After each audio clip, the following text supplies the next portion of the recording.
Nakahanda na ang mga ospital sa inaasahang pagdagsa ng mga mapuputukan sa pagpasok ng bagong taon. Nito nga mga nakalipas na araw, meron ng mga na-ospital. Gaya ng mga batang naputukan ay pinagbabawal na piccolo. Mula sa Philippine Orthopedic Center sa Quezon City, nakatutuklay si Ruth Cabal. Ruth? Mel, 4 na araw nga bago ang tradisyonal na selebrasyon ng mga Pinoy ng pagsalubong sa bagong taon, ang ilang ospital tulad dito sa Philippine Orthopedic Center ay naghahanda naman sa pagtugon sa mga biktima ng firecracker-related injuries. Sa Tondo Medical Center mula December 21, umabot na sa 8 ang mga dinalang pasyenteng nasugatan dahil sa paggamit ng mga paputok.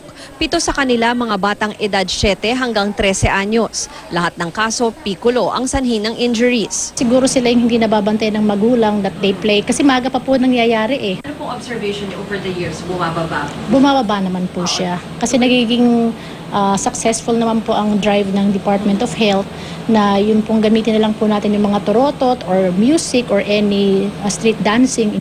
Umaasa ang pamunuan ng ospital na tulad noong isang taon, wala silang maitatalang biktima ng ligaw na bala at watusi poisoning.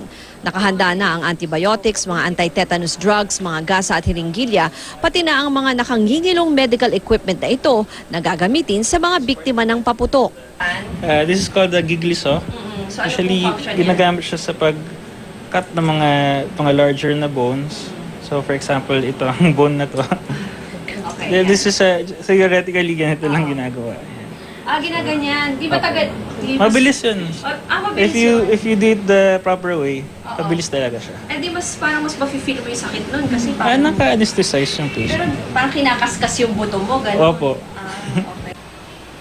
Sa Philippine Orthopedic Center sa Quezon City, isa ang dinalang biktima ng paputok kagabi. 11 taong gulang na batang lalaki na nauka ang isang daliri dahil sa piccolo. Kaya ang DOH pinaigting na rin ang information campaign kontra paputok. Inilabas na nito ang TV ad na ang tema ay panghihinayang ng isang batang biktima ng paputok na naputulan ng mga daliri at hindi na magawa ang mga karaniwang pinagkakaabalahan ng mga kabataan tulad ng paglalaro ng video games at pagdodrawing.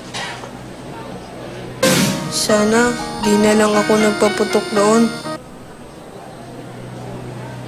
Mel, dito sa emergency room ng Philippine Orthopedic Center, next week pa sila magse-set up, magkokordon ng isang lugar dito para sa mga pasyente ng firecracker-related injuries. Pero sa ngayon, nakaipon na sa isang stock room dito yung mga supplies na gagamitin nila, maging yung mga tools para doon sa mga pasyente ng firecracker-related injuries. Naku, Mel, kung makikita mo yung mga nakalatag dito, kala mo hardware to sa dami ng mga tools. At yung iba nga ito, ayan, parang talagang sa hardware nila binili. Kasama natin si Dr. Michael Castro.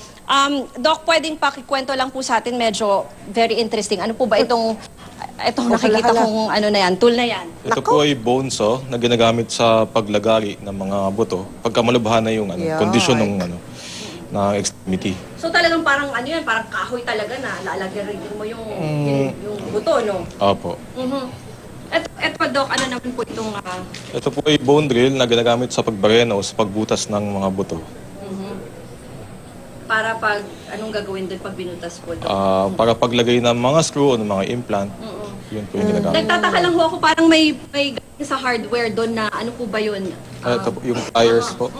Itong pliers po ginagamit para sa pagtupi ng mga pins o kaya ng implant. Sir, so Doc, ano po yung inyong bilin doon sa mga posible pang maging biktima? Wag na lang po talagang gumamit ng paputok, nakakatakot yung mga tools dyan. Mag-ingat na lang po tayo sa pagpaputok. Yun lang po. So at parating ang paalala, Mel, no, ng Department of Health, no, na parang imbis na paputok ay gumamit na lang tayo ng mga turotot, iba pang papaingay, at meron namang mga designated na areas para dyan sa paggamit ng firecrackers. Mel? Pero Ruth, syempre, hindi lang kailangan din ang gamot niya, ano? Hindi lang yung mga lagaring kakatakot naman, Ruth, yung mga pinakita mo.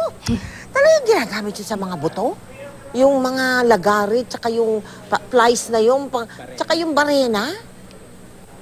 Ano parte ng buto? Yun daw kasi yung ginagamit nila, yung iba dyang tools talagang maliliit yung, may parts daw kasi na, di ba, yung sa buto natin, sa mga daliri, may maliliit dyan. Ito kanina, in-explain sa atin, Doc, ano yung maliit na pwede sa mga fingers?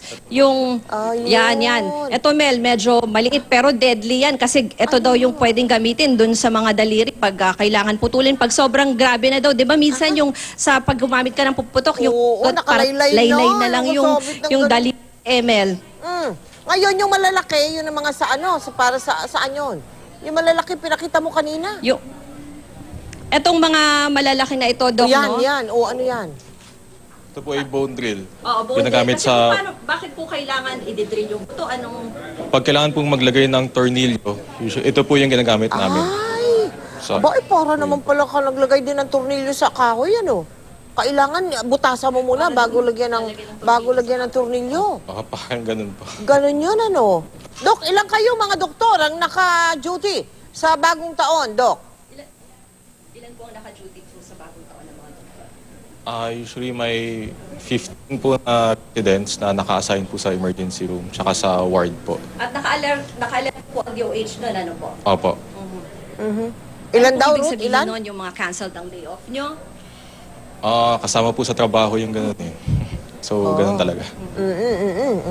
Yan yung mga magigiting na mga propesyon na talagang sinasakripisyo eh. Ang bagong taon at Pasko, no? Makapaglingkod lang sa ating mga kababayan. Dok, maraming salamat po sa inyo at hari nawa, no? Walang aksidenteng ihatid dyan sa orthopedic hospital. Sana ito na yung taon na pinapangarap natin na talagang zero casualty. Maraming salamat sa iyo, Ruth Cabal.